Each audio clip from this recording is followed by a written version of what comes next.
When we first entered, we couldn't stop staring at everything. It's very well done. The two scored tickets for the park's soft opening from a friend who works at the park.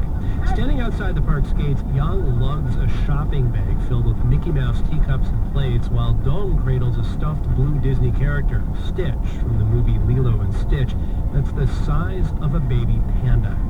This, says Jim McGregor, author of 1 Billion Customers, is a sign that Disney in China is long overdue. You got to look at the economy of a place and say, are there enough people that have enough money to spend this much to come and do this? And China is well beyond that now. I think it's going to really be a home run.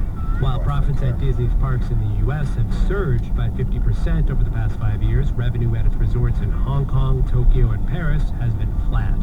That's why investors are hoping the company's $5.5 billion resort in Shanghai will attract the world's fastest-growing consumer class, people like Mao Yijun, who flew in from Beijing. After visiting, though, she says she's through with Shanghai's Disneyland. The lines are too long. I stood in line for 4 hours for one ride. I've been to Disney's parks in America, so I'm okay with standing in line. But waiting more than 2 hours isn't worth it. But many Chinese have never traveled abroad, so they'll probably enjoy it no matter how long they wait in line. After all, says Mao, that's life in China. You stand in line at the market, at the train station, for a subway.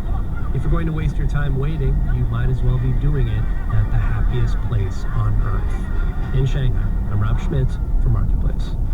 The headlines Disney had hoped for on this opening day in China have been marred by the news from Florida. The body of a 2-year-old has been found. Alligator attack at the Disney resort there. They're all in the water, swimming. Marketplace Morning Report is supported by Battelle, helping to protect the most sensitive information from cyber attacks. Because at Battelle, it can be done.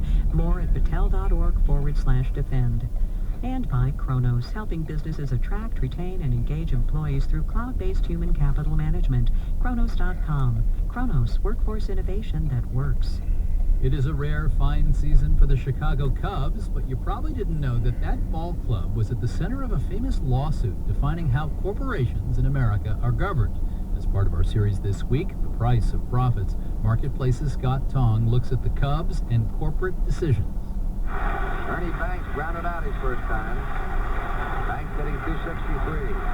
In 1966, 20-something lawyer Bill Schlensky got sick of seeing his Chicago Cubs lose. So he sued, since he owned a few shares of the team.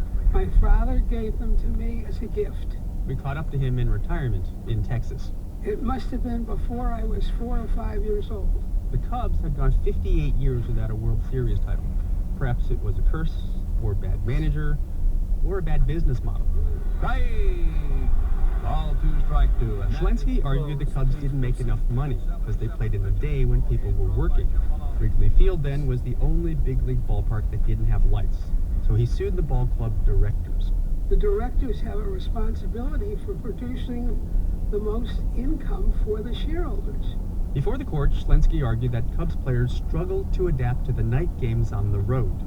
When the Cubs had a homestand of more than 10 games, all-day games, the first game they played on the road, they generally lost. The main defendant, team owner Philip Wrigley. His side may be best represented by this limerick by Val